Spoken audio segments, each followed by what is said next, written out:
Bonjour, bienvenue sur l'Assis TV. Nous sommes ici en direct de la Cité internationale de Rabat à l'occasion de la 8e édition du sommet des étudiants et de la jeunesse africaine. Pas moins de 52 nationalités représentées ici. Une entrée en matière à travers l'inauguration qui s'est faite pour la première fois avec pas moins de 9 ministres des Affaires étrangères et une succession d'annonces dont le lancement de la plateforme Morocco Alumni.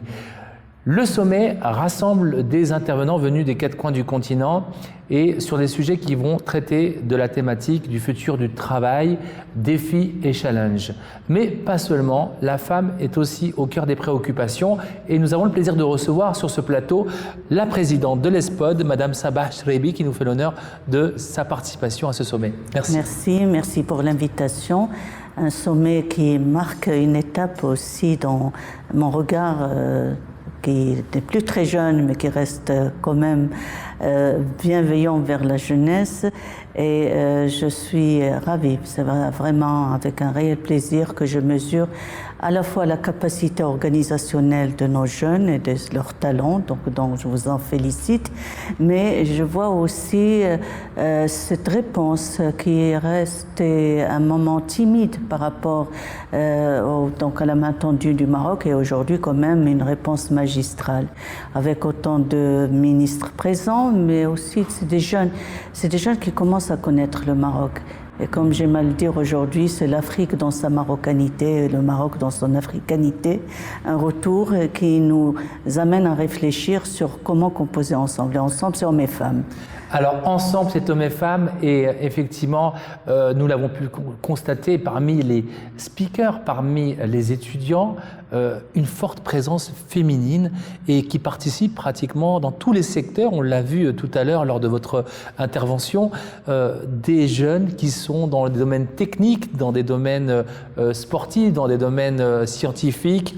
Et alors, comment aujourd'hui, l'ESPOD, puisque c'est un travail de longue haleine, ça ne s'est pas fait en un jour, revenez un peu sur le travail qui a été fourni par l'ESPOD durant toutes ces années.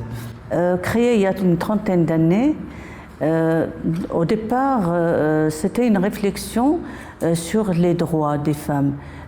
C'était un moment d'effervescence au Maroc, les années 80, après le deuxième choc pétrolier. Ce n'était plus les droits qu'on voulait défendre dans les différentes décennies dédiées à la femme, soit à Mexico par exemple ou autre, mais c'était de voir donc quelle était la dimension de ces droits. Parce que la condition juridique, c'est bien, mais cela ne suffisait plus pour nous. Il fallait investir aussi dans les droits économiques, sociaux et culturels. Et là où la femme a toujours été présente, sauf que son rôle était méconnu ou ignoré ou tout simplement discriminé. Parce qu'on l'utilisait, mais on ne lui reconnaissait rien. Et donc, ça a été un moment d'une sorte pas de rébellion, pas de révolte, mais d'une un éveil des consciences.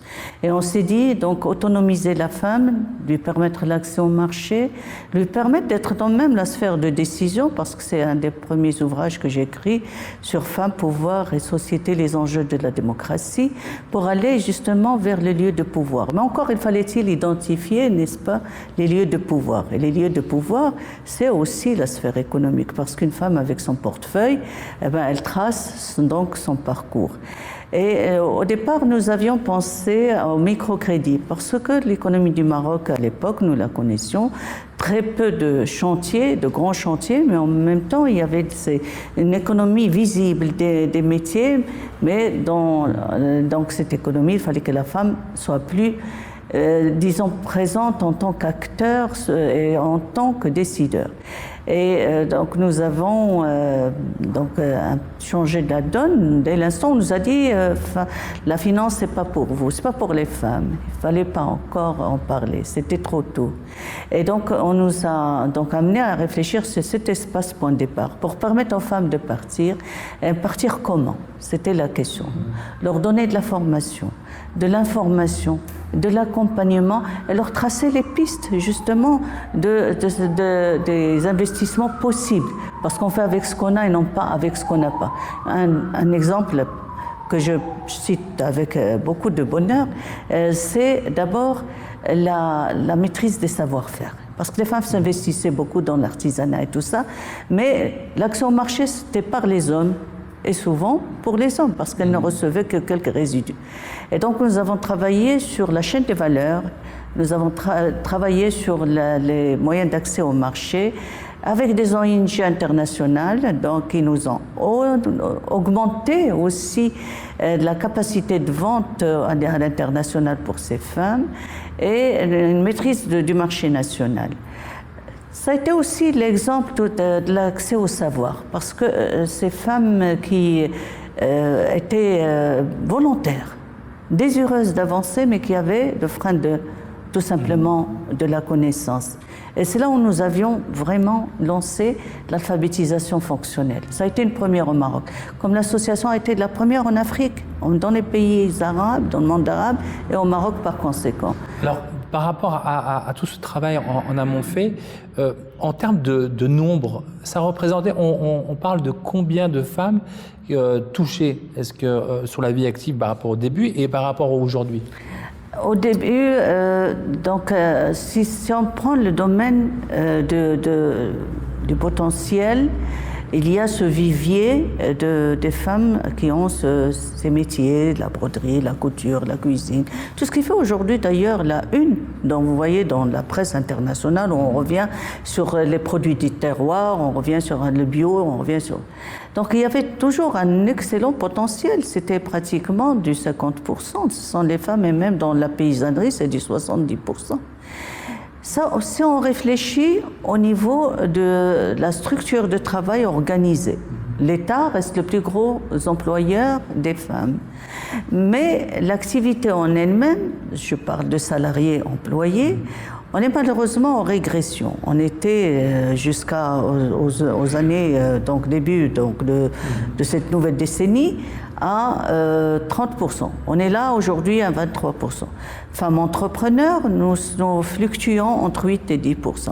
Mais le plus important, c'est de voir maintenant cet accès à l'entrepreneuriat, et particulièrement au statut d'entrepreneur. Et là, nous sommes en train de constater une véritable révolution dans ce sens, où les femmes s'investissent parce qu'ils y voient à la fois leur liberté d'action, elles pourront agir pour elles-mêmes et par elles-mêmes, elles y voient leur accomplissement, donc développement personnel, et ils y voient une source justement d'accès même à la sphère du pouvoir. Elles sont dans les organisations professionnelles, beaucoup plus. Rendez compte, par exemple, la chambre d'agriculture où normalement devrait trouver beaucoup de femmes. Si je prends que le cas du Rwanda, après le génocide, elles sont vraiment extrêmement présentes, mais au Maroc, malheureusement, on reste un peu en retrait dans cette forme d'organisation, alors que les femmes sont très présentes dans la production et dans la transformation. Mais si on voit bien les services autres, c'est-à-dire l'industrie, le commerce, les services, de plus en plus, les femmes sont présentes. Et nous, en tant qu'association d'ailleurs, nous raisonnons plus bénéficiaires, parce que les bénéficiaires sont forcément nos membres. Et nous voyons donc nos rangs grandir, grossir depuis 30 ans. Donc nous avons fait du chemin avec elles, et elles ont tracé de beaux chemins. Aujourd'hui, des femmes prennent la parole en public alors qu'elles ne savaient pas parler. Elles font leur budget. D'ailleurs, nous sommes sur un vaste programme d'éducation financière avec la Banque Al Maghrib. Et incroyable, le nombre de femmes présentes à ces formations est absolument extraordinaire. Bien, tant mieux. Alors, ma dernière question, Sabah, concerne par rapport parce que tout ce travail a été fait, il y a des générations de femmes qui maintenant ont accédé justement au marché du travail et qui ont pu se développer en tant qu'entrepreneurs.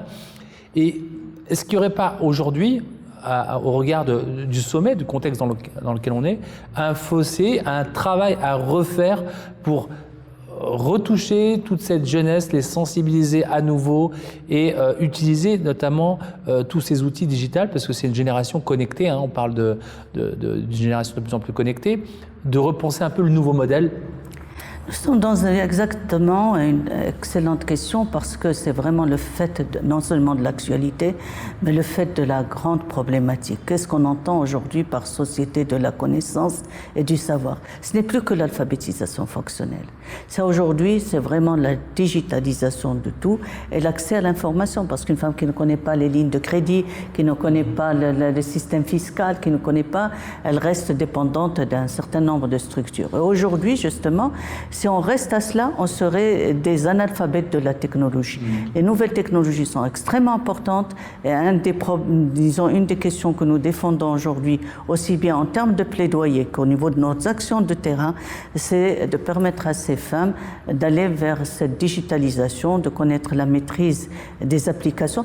Je cite l'exemple du Rwanda encore parce que c'est un pays qui fait des bons exceptionnels et j'ai eu à travailler dans le cadre d'un benchmark sur la paysannerie du Rwanda. Et vous vous rendez compte qu'aujourd'hui, les femmes, avec leur smartphone, elles sont connectées à la bourse, elles connaissent les prix des matières premières et leurs fluctuations, elles sont connectées à la météo, elles savent si aujourd'hui donc il y aura de la pluie ou il n'y aura pas, et elles sont aussi incroyablement connectées même à leurs majalis, leurs conseils, qui se discutent. Donc elles y sont, mais en même temps elles sont connectées, où se discutent leur vie au quotidien. Et c'est pour cela je lance un appel. Et je pense qu'il sera écouté, je l'espère du moins.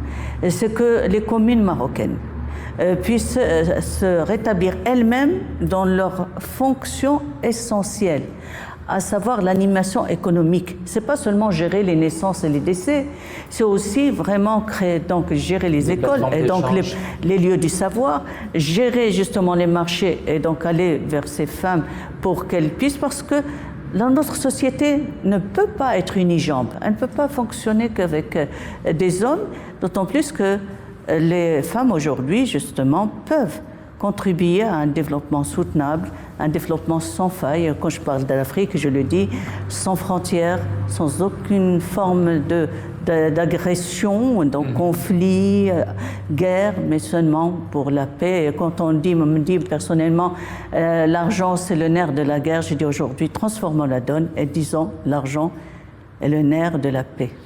L'argent est le nerf de la paix, et sur cette phrase que nous allons terminer de Sabah Chrebi, présidente de ESPOD. Merci de votre contribution à ce sommet de la jeunesse africaine.